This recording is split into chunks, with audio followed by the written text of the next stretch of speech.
Fellow Falcoholics, what is up? Welcome to another episode of the Dirty Birds and Brews podcast. I'm your host, Kevin Knight, joined for the first time by Jamel Johnson.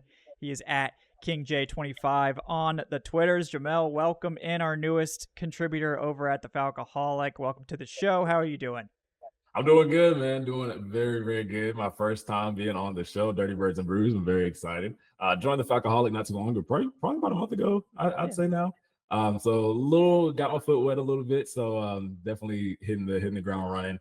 I got a few articles up already on the site, hoping to get some content published as well. Working on a short right now for the Bijan and Tyler running back duo. The article that I published. So hoping to get that out there as a short soon. And you guys can also follow me over on YouTube, Mel Got Game. I post a lot about the Falcons and NFL just in general too, with my shorts and my content over there. So yeah, I'm an Atlanta native. If you guys didn't know, went to Georgia State, graduated from there in December, and I've been a long-time Falcons fan. So I'm very excited to be on today for Dirty Birds and Brews. Yeah, well, we're excited to have you. Thank you for making the time. I know we're squeezing this one in, and it's fortuitous because you've got the running back shortcoming. We're going to be talking about running backs today. We're going to be talking about quarterbacks today, getting into our roster preview series as we get geared up for training camp. So lots to cover here. Two very interesting groups, especially for the Falcons this year. So we'll be getting into that. Before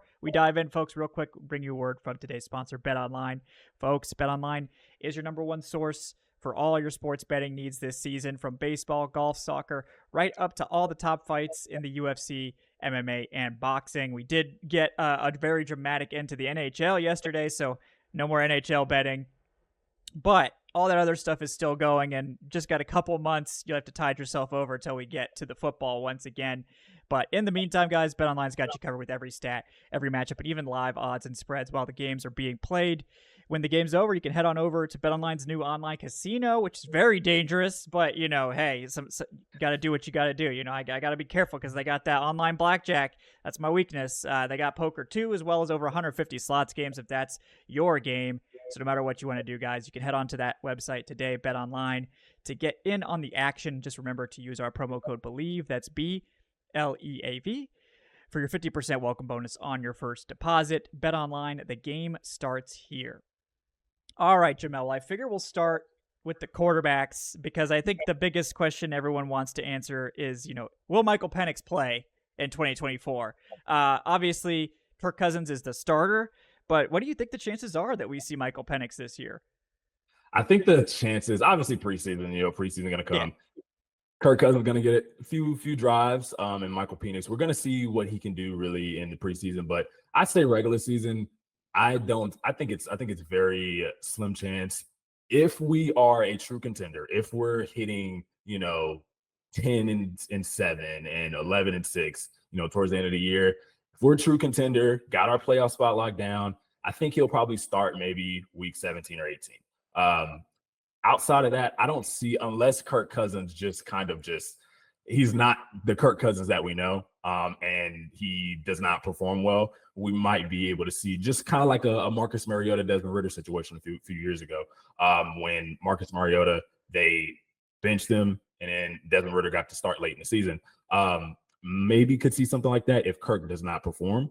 But outside of that, I don't really see Michael Penix getting a shot. I would love to see him what he can do in the pros, just because there's been all the speculation, his age, the injuries that he suffered in college, all that speculation. I really would love to see what he can do and what just the future of the Falcons, because that is kind of the future of what the Falcons will be. And they kind of got some contingencies there when they got him in the draft. So like I said, I don't really see him playing, but yeah, that's kind of just my take on it. What about you?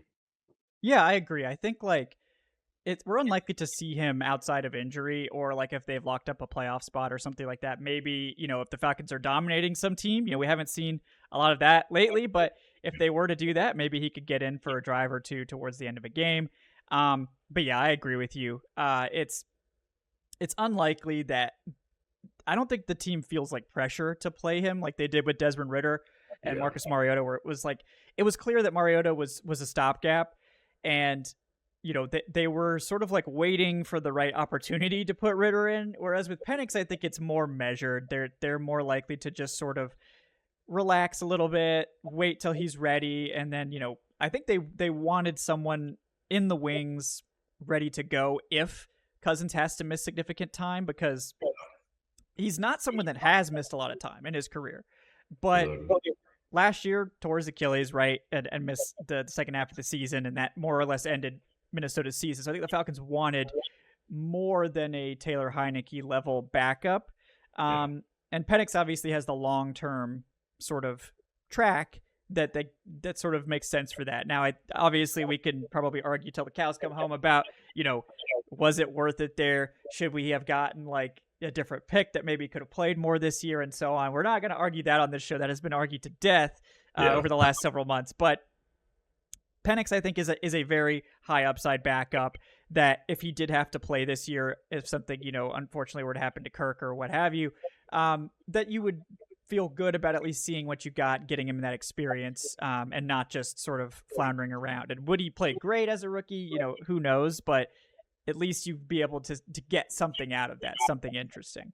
Yeah, I definitely think as well, in terms of like comparing him to Desmond Ritter, he's way high quality than Desmond Ritter. So like you said, I think he's a great high quality backup just in case something does happen to Kirk Cousins, whether that be skill related, he does not perform well, or injury related, whether he's just not able to go 1 game or 2 games or 3 games or whatever. And I think Michael Penix will probably also establish a good relationship early with Kyle Pitts and Drake London and Darnell Mooney and some of those younger guys in the pass group, Bijan Robinson, Tyler Allgeier. I think he'll probably establish a good relationship, and I think that's probably good, especially not really playing a lot this year, for those future years when he is integrated in as a starter. He already knows these guys. He already is familiar with them. They've established a rapport in practice, and kind of got that chemistry going before we actually see it in practice or see it in game. So I think that'll probably be good for him, kind of just learning from Kirk Cousins, learning from that veteran mindset, but also at the same time establishing these relationships with his future, teammates right now, but his future kind of teammates who he's going to be throwing the ball to in the future with the Falcons. So I think this is going to serve as a really good learning experience for him. Not a lot of guys, I mean, obviously they kind of wanted to do like the Jordan Love, Aaron Rodgers situation, but not a lot of guys can be able to really come in and get this experience from a veteran quarterback this early on in their career. A lot of quarterbacks who get drafted in the first round, they are either thrown into a terrible situation and they're not able to really get that good chemistry with their guys. The coaching is off. Not a lot of guys are able to be in this position that Penix is in and that Jordan Love was in a few years ago. And we saw how it happened for Jordan Love. Jordan Love, is hopefully going to be one of the higher paid quarterbacks in the league. So I think if Falcons play it right, this could really be a big opportunity for them moving forward in the future years. Yeah, I agree. And sort of what I come back to is like, we could quibble over, was it the best value? Are they going to maximize the rookie contract? All that stuff. You could definitely, I mean, there's arguments obviously for all that stuff. But to me, it's like, if you're going to take the risk and you're going to overinvest at one position, quarterback is the one to do it. Like, quarterback is the one to take multiple shots on, because it's really hard to overspend on the quarterback position because you have to get one. If you don't have one, you're just never going to be competitive. So, we could always argue about, was this the right way to do it? But I can't really argue with, we're going to overinvest in quarterback, because that, I think, ultimately isn't a bad idea. So we'll see how it plays out. But, part of the other overinvestment at quarterback was, of course, giving Kirk Cousins a big contract. He's here to be the starter. So we should definitely talk about Cousins. What do you think? It's very exciting, right, to have a quarterback, not on Matt Ryan's level, but to at least be like in the level of, established fringe top 10 NFL quarterback that we haven't seen since Matt Ryan left. How do you feel about Kirk Cousins coming into this season? I love Kirk. So I've been a fan of Kirk Cousins for a while, ever since just his story, going to Washington, getting drafted to Washington in the 4th, 5th round. Obviously they had already drafted RG3, so he knew he wasn't playing. He knew he wasn't coming in playing. And there was any team that he went to, there was a low likelihood that Kirk Cousins was going to play out the gate. but he wanted a little bit more. Obviously, coming in, you wanted a little bit more to try to have the ability to compete in preseason, to be able to compete for a starting spot in preseason, and to be able to show yourself to the coaches. Obviously, they put all their eggs in one basket with RG3. RG3 came in, had some injuries and everything like that, suffered from injuries his whole career. Kirk got the chance to start. So his whole kind of just story has always been interesting to me. And then going to Minnesota, taking what he learned in Washington and going to Minnesota and becoming that franchise quarterback that he always kind of wanted to be was very, very cool for me to see. And that's kind of why I kind of always just been a fan of Kirk. So when we got him, obviously that was the talk of Justin Fields and maybe getting a quarterback in the draft, which we still did. But Kirk Cousins was kind of like just not. I wasn't even thinking about Kirk Cousins, and then it happened, and I was like, whoa. Obviously, we did overpay for him a little bit. He late 36-year-old quarterback, kind of only has probably like 3 to 4 years left. Quarterbacks now are typically playing to 40, 41, just in terms of like keeping your health up. And from watching like the quarterback series last year, Kirk is a quarterback that does take care of his body. He does eat well. He does try to do all those things to preserve his longevity, which I think will serve him well this season, and will serve him well in terms of bouncing back from this injury, because that's what you need. You need a quarterback that's going to be able to be available. You need a quarterback that's going to be able to just be on the field for your guys to lean on, because you don't want a lot of switching around, in terms of throughout the season. You want your quarterback. If anybody's going to be available, you need your quarterback to be available. You can have a running back miss a game or two. You can have a receiver miss a game or two, but quarterback kind of always needs to be there to establish that consistency. So like I said, I was very excited when we first got him. Just in terms of the outlook, I think this could be a pretty good season. And the thing about Kirk, he's very hungry. He only has one playoff win under his belt. That season when Minnesota went to the playoffs, 2022, I believe, and they lost to the Giants. I wasn't expecting a blowout, but I definitely was expecting Minnesota to pull that one out. And would they have went far? Who knows? But I definitely was expecting Minnesota to pull that one out. And just they struggled all game. It wasn't to where they had some type of control. Giants really came in there and kind of controlled from the start. So the thing about Kirk is like I said, he's hungry, and I think that will play well to his advantage and for this team, that you got a veteran quarterback who hasn't won a lot, who wants to be in that conversation of top 5, top 10 quarterbacks. Because if it wasn't for Patrick Mahomes, if it wasn't for Josh Allen, if it wasn't for Joe Burrow, we might be talking about Kirk Cousins in the MVP conversation. We might be talking about Kirk Cousins in that top 5 conversation. So just in terms of competing with all that young talent in the league, all that mobility, all that, just dynamic ability that a lot of these quarterbacks are coming into the league now with, it's going to be interesting to see how he takes that and brings it over to Atlanta. So I'm very excited. Yeah, I totally agree. I mean, I think Kirk raises the floor and the ceiling of this offense. Maybe the floor even more than the ceiling in a weird way, but like it just provides so much consistency, and that's typically what you're going to get from Kirk. Is he's a very on schedule quarterback. He's very smart with the football. He's going to get the ball out. He's not mobile. He doesn't do a lot of stuff off schedule, but he's very good at avoiding sacks by just getting rid of the ball. He knows how to throw it away. He knows when pressure's coming and that he needs to hit the hot route and that sort of stuff. And that's something that we really saw Desmond Ridder in particular struggle with, was he just didn't process it fast enough when the blitz was coming. And the offensive line, a lot of young pieces, didn't necessarily pick up the blitzes great either. Yeah. So, it was kind of a tough situation, obviously. But Kirk is going to typically keep the team on schedule, keep the play where it's supposed to be. He's not going to be the Mahomes scramble out of the pocket, launch a 50-yard laser down the field, and do, that's just not his game. He's not an off-schedule quarterback.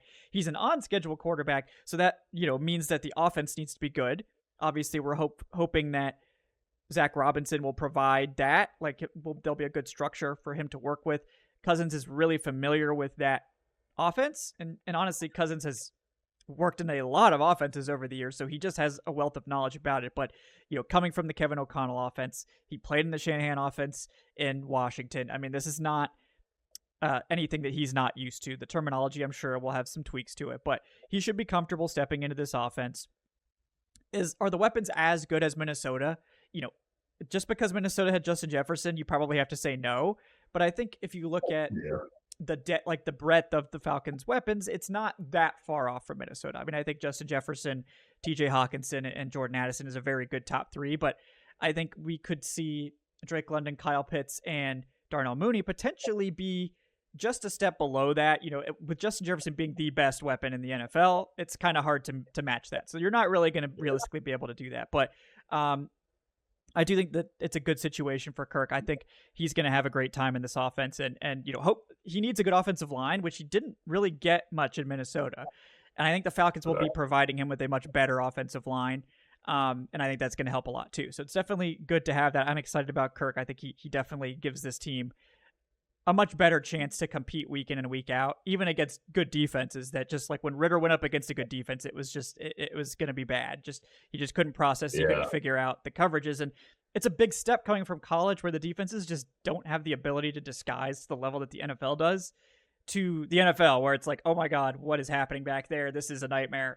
Like it's going from rookie to all Madden mode all at once. It's like, oh my God, they're running. Okay, I can't do this anymore. So definitely feel for Ritter. It's a tough transition, but Kirk will be able to bring that stability and hopefully allow Penix to sort of acclimate a little bit to that differences in the NFL. But any words on Heineke or John Paddock, the fourth quarterback, before we move on to running backs? I think Heineke will be like he was last year. When Ritter wasn't playing well. Come in, he can give you something. He can give you. And I was a fan of Heineke back when the Washington played Buccaneers in the 2020 playoffs going into 2021 Super Bowl. I was a fan because he really kept Washington in that game. Yeah, really did. He gave Tom Brady. It was looking scary for Tom Brady in his first year with the Bucs. That game, going on the road playing them. But yeah, I mean, I've been a fan of Heineke too, so I really like Heineke. Like I said, he can come in and kind of give you something. Just kind of stay stable for the most part. Like if you need your team to stay afloat, I feel like he's kind of one of them. And Pattis, I'm not sure. I mean, that was fourth quarterback on the depth chart, right? So practice squad type of guy. Yeah, practice squad. Yeah. So I'm not really knowing too much about him. So like I said, just Heineke. I feel like if worst comes to worst, if you need to keep your team afloat, I feel like that would be worst case scenario. But I'm okay with Heineke for the most part. So yeah. Yeah. I think Heineke's a solid backup. Obviously the offense didn't really help any quarterbacks last year, so it's hard to draw too many conclusions from that. But it's obviously interesting that they're basically giving money to three quarterbacks at this point. Michael Penix Jr. cheap for a quarterback, but still making a decent amount because he's a top 10 pick. Heineke did agree to that pay cut in exchange for basically guaranteeing the rest of his salary, so he's probably not going anywhere.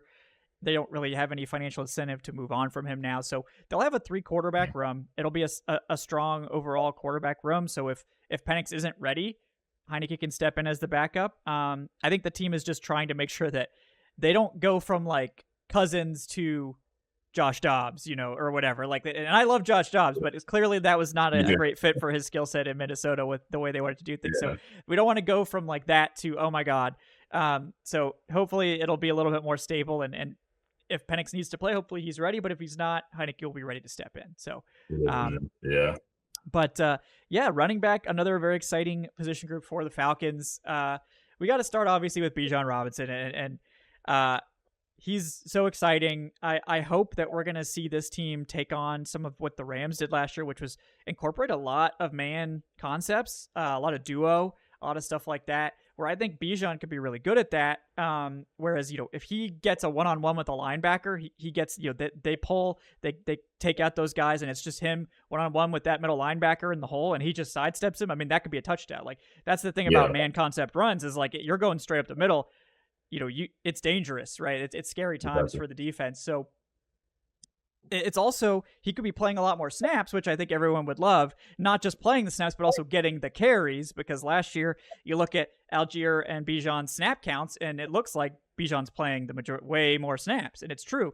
But in terms of carries, he only got about 20 more carries than Allgeier did. So I know you've been working on this for a short too, but yeah, what do you think about Bijan this year and what his workload could look like at the end of the day? Yeah, for Bijan, like you said, the man concept runs, I really want to see those because when I feel like Bijan is kind of in the hole, I feel like the game slows down for him. Just going one-on-one with the linebacker, going one-on-one with the down safety. I think it kind of, like I said, slows down for him. Like I think he's processing in that split second, like that very split second, which way he wants to go. And because of that, because he can process that so quickly, everything that as a tackler, everything that you kind of have been taught goes out the window because you're taught from rec league to break down, take the right angle, shoulder to hip. That's what you're taught. And because Bijan is so quick and with his decision making in the hole, you kind of just you have to be even quicker on your toes as a defender. And a lot of defenders don't have that. A lot of linebackers don't have that with the lateral movement. And Bijan is so good laterally. That's what I hope that the Falcons play a little bit more into. I feel like that's what we didn't see a lot with Arthur Smith. Arthur Smith, obviously, he was there with Derrick Henry, and he wanted to kind of create that bell cow running back scheme to where, just kind of north-south ability, just kind of bulldozing defenders. That's not really Bijan's game. Bijan is more so get to the boundary, kind of shifty agility, lateral movement. So I really want to be able to see him do a lot more of that. Just watching his college tape, he was hitting the hole, and like you said, making that split decision against a linebacker. Boom, he's gone. Touchdown. That's 30-yard touchdown, right? So I want to see a lot more of that, and I feel like that ability could set up a little bit more for Tyler Allgeier coming in on second and short and being able to, because Tyler Allgeier is that back that can go north and south. He's that back that can go inside zone power runs straight at a linebacker, straight at a down safety, and kind of bulldoze his way into those first down markers. And we saw a lot of runs where he also has some agility with him too. But we saw a lot of runs where he straight ahead running and he kind of got lost a little bit, and then boom, you can see him coming out of the crowd and a touchdown. So I really like. Hopefully, we saw we've seen that Christian McCaffrey is kind of going to be basis for what Bijan is going to hopefully bring to this team next year. And I don't want them to just mirror it specifically what Christian is doing. I want them to play into Bijan's role, play into Bijan's strengths, and use kind of how they use Christian McCaffrey and what they're doing over there and the schemes that they're running, and kind of mirror it a little bit with Bijan, but playing into his strengths, if that kind of makes sense. Like I said, I don't want to mirror because I feel like that could probably be detrimental to his game, just kind of trying to make him a new Christian McCaffrey in Atlanta, just make him similar, run some schemes, and make him the first Bijan Robinson for Atlanta. So, like I said, I feel like his rookie season was kind of marred a little bit from what Arthur Smith wanted to run and his concepts. It wasn't really compatible. And I think this year coming into with Zach Robinson, obviously Zach Robinson was more so in the pass game, but obviously he's coming from Sean McVay, who is an offensive guru. And that second year for Kyron Williams he was a monster that second year. So now Bijan coming into his second year, that could be way better for him. And I feel like just kind of the whole thing, it's kind of like a full circle moment for me, because back in Washington, you had Kyle Shanahan, Sean McVay, and then obviously Mike Shanahan, dad. Yeah, the whole team was there basically. Yeah, there's like a picture of them all. Team, yeah. Right? The whole thing. And then Sean McVay goes to Los Angeles and then brings in Zach Robinson. And now Zach Robinson is coming back full circle to Atlanta, who's now coaching Kirk Cousins. Kirk Cousins was coached by Sean McVay. So it's like a whole full circle moment. So I think this is going to be really crucial for this offense. And I think it's going to hopefully work like a well-oiled machine, and definitely be good for Bijan in his second year. Yeah, I agree. And with Bijan, it's like, I feel like Bijan's like Kyron Williams with a power-up mushroom. It's just like, it's just like, whoop, because Kyron, the thing with him was like, the 40 was not good at the combine. And as everyone knows, like the 40 is the least important time for the running back, because it's like, it's rare that you're getting to that 40 speed. It's really just the breakaway runs. And that's just not that big of a part of your game. But like Kyron's small, and not overly fast, but he was quick. He had great vision, elusive, that sort of stuff.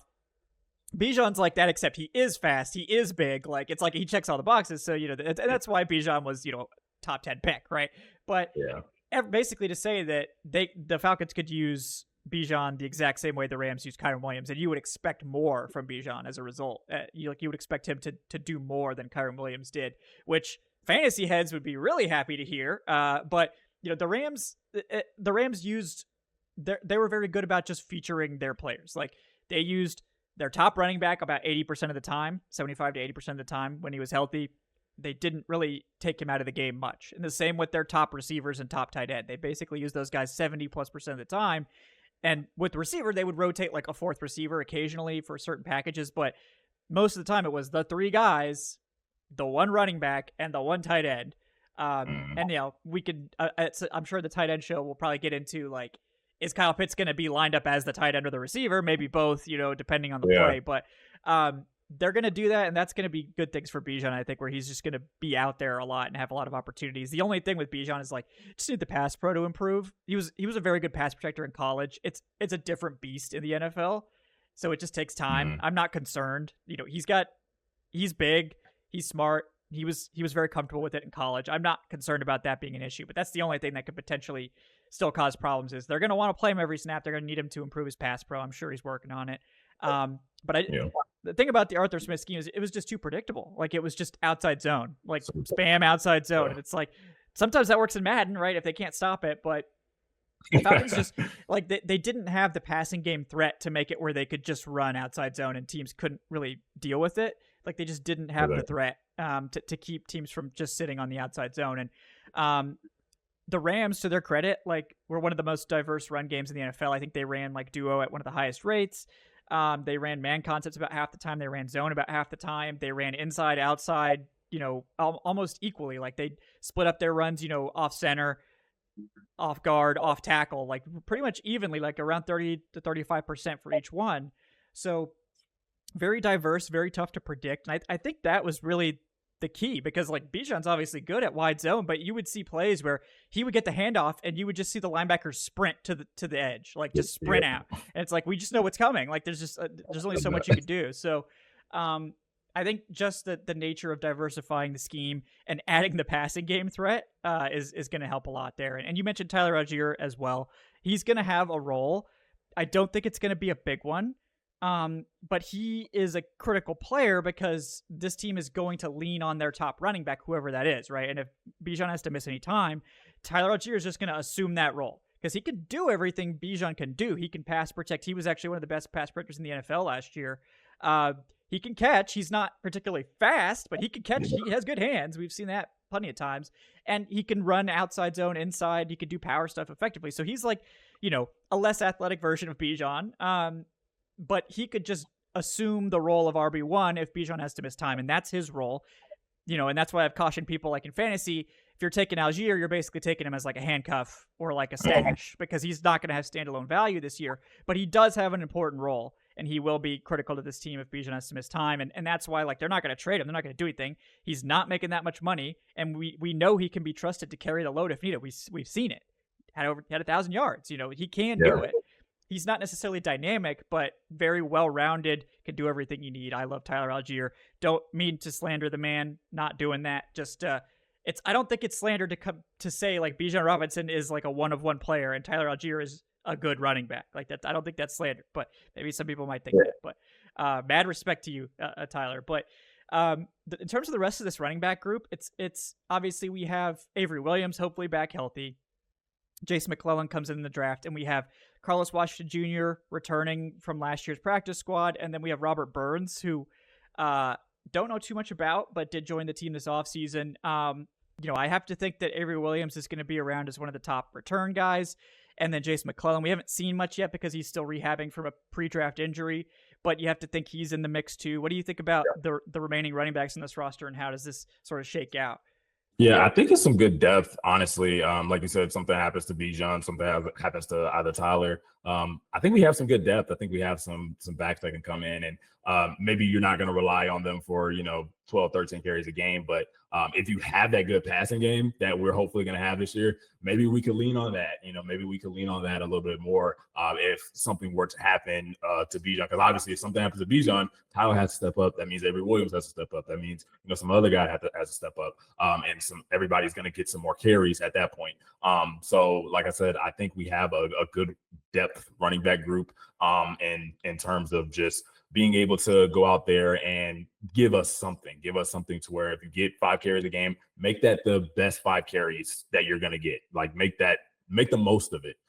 Go out there, get 5 yards, get 6 yards. And I think because of hopefully this good passing game that we're going to have can open up some play action as well. But just the running game that we have, I think it's going to open up a lot of good play action if we use Tyler Allgeier and Bijan right.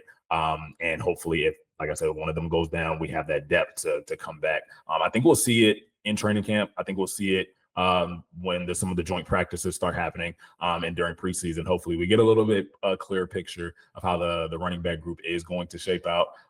But like I said, I hope play action is going to be a really, really good thing for us this year because it can confuse a defense. I mean, if you have a defender's overcommitting to the run, that's going to open up so much in the pass game. And we have Drake London, we have Kyle Pitts, we have Darnell Mooney. Like we have those guys that we can get the ball to, and we've seen how good they can be at their highest point. So, like I said, I really hope just the running game is going to elevate this offense because I feel like we truly haven't had like a good running game for a while since like Devontae Freeman and Tevin Coleman.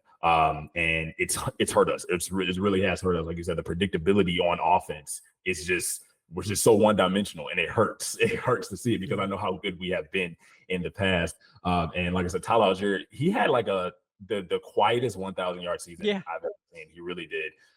And like it was just like he was like 80 yards away, 80, 90 yards away, and he got it. And I was like, oh, Tyler Allgeier got 1,000 yards. It was just so like random spur of the moment. And over that course of the season, like he came in for Cordell Patterson. He was already playing in some snaps, but he came in for Cordell Patterson. He became that starting running back. He wasn't really getting the carry, or he wasn't really getting the production that he wanted it to be at the beginning. But towards the end, he started finding his groove. And like you said, he can do all the things that Bijan does, just like a less athletic version, just like a less skilled version of Bijan. Because Bijan is a jack of all trades, he can do it all. And I think Tyler Allgeier last year, he definitely kind of the team was losing their identity over the course of the season already. So I think that kind of just played into Tyler Allgeier not really having the production kind of value season he wanted to have last year.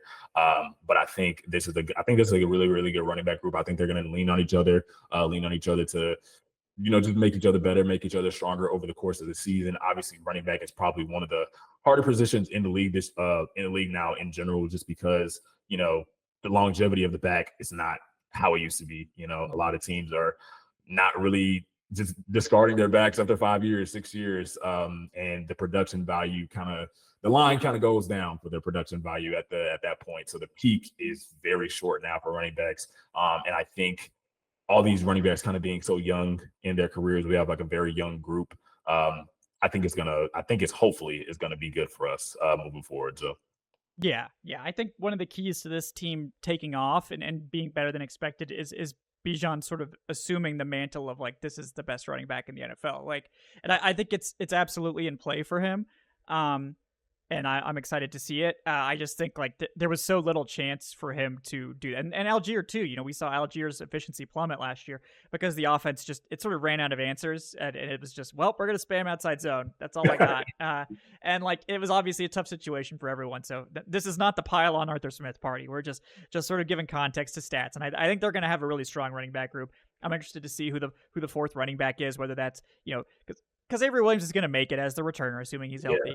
So maybe Williams is like the fourth running back in terms of he's probably going to be fourth on the depth chart, but he's going to be active as a returner. So, but whether it's Jace, whether it's, Carlos Washington, who's stuck around, don't know much about Robert Burns, but we've seen UDFA running backs make it on this team before. Wouldn't be surprising. So definitely going to be interesting to follow that group in camp and preseason and see how that shakes out. But Jamel, really appreciate your time. This is a fun couple groups to break down, guys. He's Jamel Johnson, newest contributor over at the Falcoholic, at KingJ25 on the Twitters.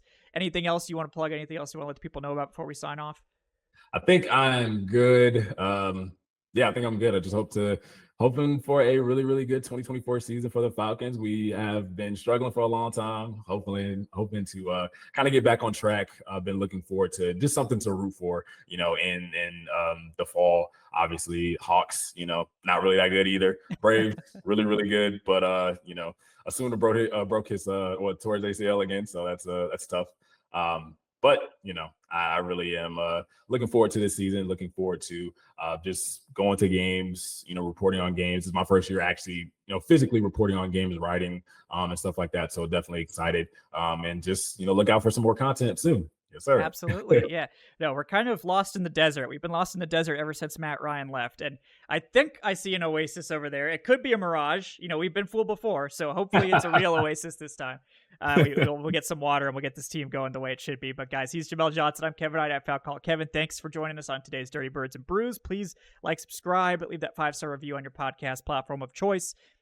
Sign up on the Patreon if you want to support the show. Sign up on the channel memberships on YouTube. The Falcoholic Fantasy Leagues going to be starting soon there. All you got to do to get in on those is join up at either the Patreon or the channel memberships. We had 3 leagues last year. We'll see if we need a 4th this one. We'll see. A lot of fun. We got cool prizes. You get to play with myself. Maybe Jamel if he wants to join. I love that. Yeah. I love but yeah, lots of fun there. So check that out.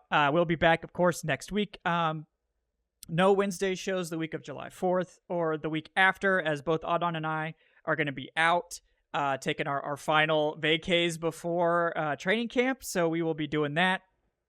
But we will have these roster previews coming out, I think 2 a week or something like that. So you'll have content to digest. Don't worry. The content must flow. We know this. But in the meantime, enjoy your summer, guys. Enjoy your July 4th. We will see you next time on Dirty Birds and Brews. Have a great day, folks.